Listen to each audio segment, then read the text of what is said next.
Hello, I'm Marcus V. Calvert, and welcome to Tales Unlimited Kitchen Rants. It's a little past 4:30 in the afternoon on the 19th of December, Friday. Um, Finished a story today called Conflicting Theories. The theme I wanted was Panhandler's Tale, and I had to rewrite this thing a handful of times because I just didn't like where it was going. And then I went to the antagonist cookbook and generated my two characters. One was the panhandler, a dude named Bronsut. Oh, and this is in the year 2142. They both just walk into a waiting room and they're waiting to be summoned by this lady who's like, okay, when I say come here and wait for me to get to you, you do it. She's one of those. She's one of the corporate powerhouses of the future, right? Self-made, used to be a model, skeleton or two in her closet, and she needs their help. And she doesn't tell them what this is about. So the panhandler, Brown Suit, is a panhandler. He walks around and begs you for change, holds up a cardboard sign, right? Even in the future, you have panhandlers. And hard to believe he's a cyber villain. Hard to believe that he has a small army of freelancers all over the world, or that he only takes jobs for clients making 8 figures or more. You mess with him, you die. You betray him, you die. Someone pays him enough and wants you dead, you die. He has top tier talent, pays them way too much money, and they're loyal. But he has no organizational structure. It's just him at the top, everyone else disposable assets. And the other guy, La Femme, I think no, La Femme, is a Frenchman, an ex-inspector,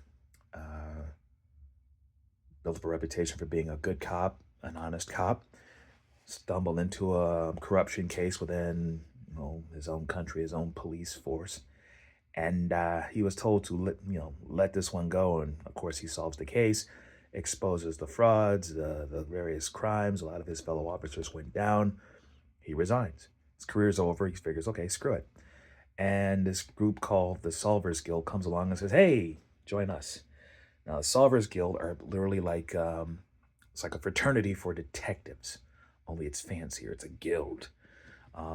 Global reach, resources, money, and basically they are walking the high road in a really dark world because, well, justice can be bought, cops can be bought, federal agencies, whatever. But we are the solvers. We're detectives. You put us on a case, a cold case or missing persons case, we will solve it. And they're a mixed bag of experts. Like some are authors, some are ex-cops, some are forensics geeks, some are math geeks, accounting geeks, people who can unravel layers of BS and get to the truth. Reporters, right? And so these two guys are in a room, sitting across from each other, and supposedly no idea what they're doing here. But they each have a theory as to why they're here. And they get to talking, and in the conversation, you realize, oh, so this was what the case might be. And then you realize, wait a minute, something is wrong with this case because somebody means to solve it right here, right now. And that's all I'm going to give you. It is definitely a book of schemes piece. It has potential. It might go in, it might not. I am trying to write short stories on the daily, but work.